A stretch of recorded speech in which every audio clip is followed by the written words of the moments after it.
ਮੁਸਲਿਮ ਲੀਗ ਸੀ ਰਚੀ ਹੋਈ ਸਾਡੇ ਖੂਨ ਦੇ ਵਿੱਚ। ਉਹ ਪਿਓ ਦਾਦਾ ਸੀ ਅੜਿਓ ਸਾਡਾ ਮੁਸਲਿਮ ਲੀਗ ਨੂਨ ਦੇ ਵਿੱਚ। ਅਸੀਂ ਇਹਨਾਂ ਲਈ ਰੈਲੀਆਂ ਕੱਢੀਆਂ ਉਹ ਮਈ ਜੂਨ ਦੇ ਵਿੱਚ, ਤੇ ਆਪਣਾ ਸਾਰਾ ਟੱਬਰ ਇਹਨਾਂ ਦਾ ਲੰਦਨ ਸਕੂਨ ਦੇ ਵਿੱਚ। ਤੇ ਮੁਲਕ ਦੇ ਵਾਂਗੂ ਜਮਾਤ ਦੀ ਵੀ ਜੜ ਇਹਨਾਂ ਨੇ ਵੱਢੀ। ਗੱਡੀ ਤੋਂ ਹੀਰੋਇਨ ਨਿਕਲੀ ਤੇ ਹੀਰੋਇਨ ਤੋਂ ਨਿਕਲੀ ਗੱਡੀ। ਜੇ ਹੁੰਦੇ ਇਹ ਹੁਕਮਰਾਨ ਤੇ ਅੱਖ ਵੀ ਨਹੀਂ ਮਿਲਾਉਂਦੇ, ਜਾਤੀ ਉਮਰਾਂ ਦੇ ਬੈਂਚਾਂ ਉੱਤੇ ਨੌਕਰਾਂ ਵਾਂਗੂ ਬਾਂਦੇ। ਜੇ ਹੁਣ ਆਪੋਜੀਸ਼ਨ ਵਿੱਚ ਤੇ ਗਲੇ ਦੇ ਨਾਲ ਲਾਂਦੇ, ਆਪਣੀ ਦੌਲਤ ਲਈ ਇਹ ਸਾਨੂੰ ਅਦਾਰਿਆਂ ਨਾਲ ਲੜਾਂਦੇ। ਜਿਹੜੀ ਸਾਰੀ ਦੌਲਤ ਇਹਨਾਂ ਨੇ ਮੁਲਕ ਦੇ ਵਿੱਚੋਂ ਕੱਢੀ, ਗੱਡੀ ਤੋਂ ਹੀਰੋਇਨ ਨਿਕਲੀ, ਹੀਰੋਇਨ ਤੋਂ ਨਿਕਲੀ ਗੱਡੀ।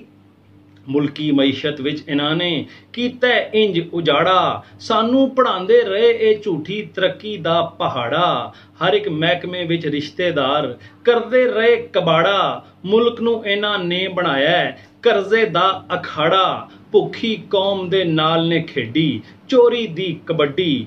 ਗੱਡੀ ਤੋਂ ਹੀਰੋਇਨ ਨਿਕਲੀ, ਹੀਰੋਇਨ ਤੋਂ ਨਿਕਲੀ ਗੱਡੀ। ਵੱਲ ਨਹੀਂ ਜਾਂਦੇ ਰੱਸੀ ਦੇ, ਰੱਸੀ ਇਹ ਵੱਲ ਜਾਂਦੀ। ਮਾਡਲ ਟਾਊਨ ਦੇ ਕਾਤਲ ਕੋਲੋਂ ਹੀਰੋਇਨ ਨਿਕਲ ਆਂਦੀ। ਪਾਨਾਮਾ ਦੀ ਹੀਰੋਇਨ ਹਜੇ ਵੀ ਉਹੀ ਕਾਰ ਚਲਾਂਦੀ, ਜਿਹੜੀ ਬੁਲਟ ਪ੍ਰੂਫ BMW ਵਜ਼ੀਰ ਆਜ਼ਮ ਵਾਸਤੇ ਆਂਦੀ। ਭੁੱਖੀ ਮੁਫਲਿਸ ਕੌਮ ਦੇ ਬੱਚਿਆਂ ਕੋਲ ਨਾ ਰੋਟੀ ਨਾ ਚੱਡੀ। ਗੱਡੀ ਤੋਂ ਹੀਰੋਇਨ ਨਿਕਲੀ, ਹੀਰੋਇਨ ਤੋਂ ਨਿਕਲੀ ਗੱਡੀ।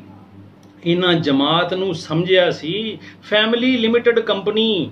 ਨਸਲ ਦਰ ਨਸਲ ਹੋਵੇ ਇਹਨਾਂ ਦੀ ਅਜਾਰਾਦਾਰੀ ਆਪਣੀ। ਅਸੀਂ ਬਸ ਝੰਡੇ ਦੀ ਸੋਟੀ ਫੜੀਏ, ਜਾਂ ਬੈਨਰ ਦੀ ਰੱਸੀ ਨੱਪਣੀ, ਜਾਂ ਫਿਰ ਖਾਣੇ ਡੰਡੇ ਸੋਟੇ ਜਦ ਲੜਾਈ ਤਪਣੀ। ਇਸੇ ਵਜ੍ਹਾ ਤੋਂ ਬਾਦਸ਼ਾਹਾਂ ਦੀ ਜਮਾਤ ਅਸਾਂ ਛੱਡੀ। ਗੱਡੀ ਤੋਂ ਹੀਰੋਇਨ ਨਿਕਲੀ, ਹੀਰੋਇਨ ਤੋਂ ਨਿਕਲੀ ਗੱਡੀ।